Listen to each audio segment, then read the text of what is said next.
David, thank you for those words, and again, thank you so much for coming this evening. The 1950s, half a century ago, just over half a century ago, a decade that comes with a lot of baggage. People have very strong views about it, one way or the other. For shorthand, one might call it the Thatcher view and the Hare view.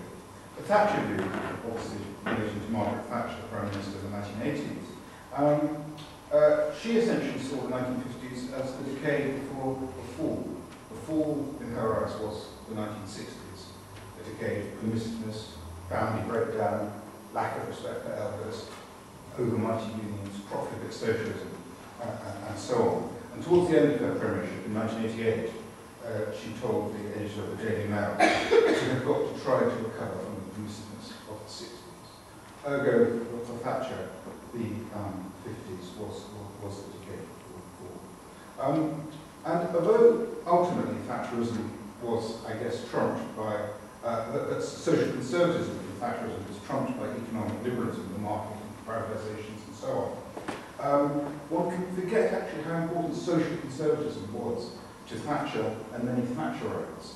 And in my view, in terms of that run-up to when she took power in 1979, although she didn't disguise her beliefs that she was in favour of a free market and there would be a significant element of economic liberalism, in my view, what really appealed to people in that run-up to 1979 was social conservatism, the belief or the hope that somehow she might be able to turn the clock back to the 1950s, when life was more agreeable and there were fewer blacks, fewer students with long hair, fewer disputatious union leaders, and so on. And I think that was crucial to her electoral appeal in the late 1970s. So it's the Thatcher view of the 50s. The David Hare view of the 50s, David Hare, I guess, our leading living playwright. He grew up in Bexhill-on-Sea, a pretty dull seaside town on the Sussex coast. And he recalls the 1950s extremely unfondly. For example, in an interview in 1999, he said, "I think anyone who wants to return to Britain in the 50s is on to an insane project. The society was so oppressive and so false, particularly sexually. Neighbours had this prurience and primness and this awful kind of policing of each other's lives." And then the following year, in another interview, he said, "Nobody could now imagine how dull things were, and how respectful people were, and how dead they were from the neck up."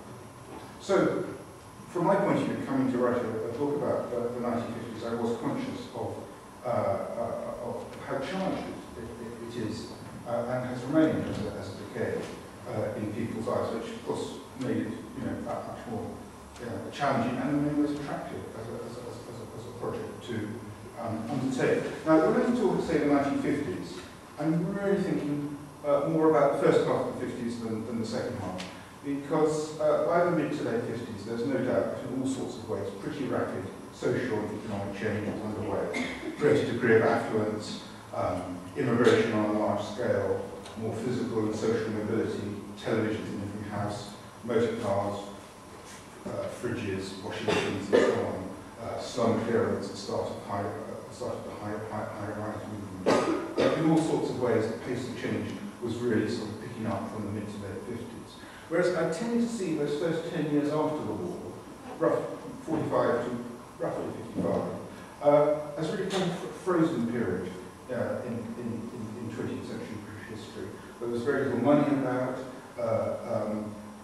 in order to introduce reform and change and generally reconstruction after the war. And people, I think, on the whole, were desperate to return to some sort of normality, some 1930s sort of normality. They would say, it's like it was before the war, and that would be praise, that's what people wanted. They did want improved standard of living, so it was kind of this wish for normality, as it were, with knobs represented by perhaps moving out from a decaying Victorian terrace in some London suburb, some working class 19th century London suburb, to perhaps one of the new towns that were mushrooming outside London, places like Hatfield and Stevenage and Harlow and so on. But essentially, they wanted familiarity and normality. So I tend to see those 10 years after the war as really quite frozen. And that's more, when I'm talking about this, more thinking about the first half than the second half, but obviously one can't make absolutely sort of clear-cut distinctions. Now, I called my book Family Britain for two reasons, really. One in a very obvious sense, to do with the usual sense of family, whether nuclear family or extended family. There was a great cult of the family in the 1950s. If one looks at the women's magazines for that period, for example, which were absolute sort of apogee, the family, everything was about the family in particular, how the housewife and the mother should keep the family ticking over and improve the family, and people have a wonderful family life and so on. And there was quite a cult of children in general, that sense that we were trying to do something new after the war, that there'd been a failure after the First World War to create a society that justified the awfulness of the First World War. This time it was going to be different. And that allied, of course, to the NHS, which had begun in 1948, and all that free orange juice for infants and so on.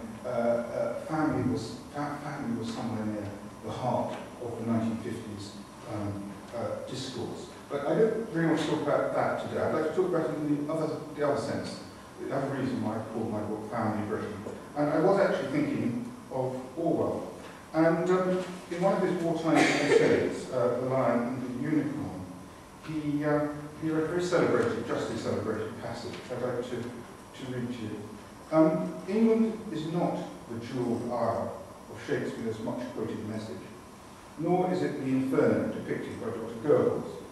More than either, it resembles a family, a rather stuffy Victorian family, with not many black sheep in it, but with all its cupboards bursting with skeletons.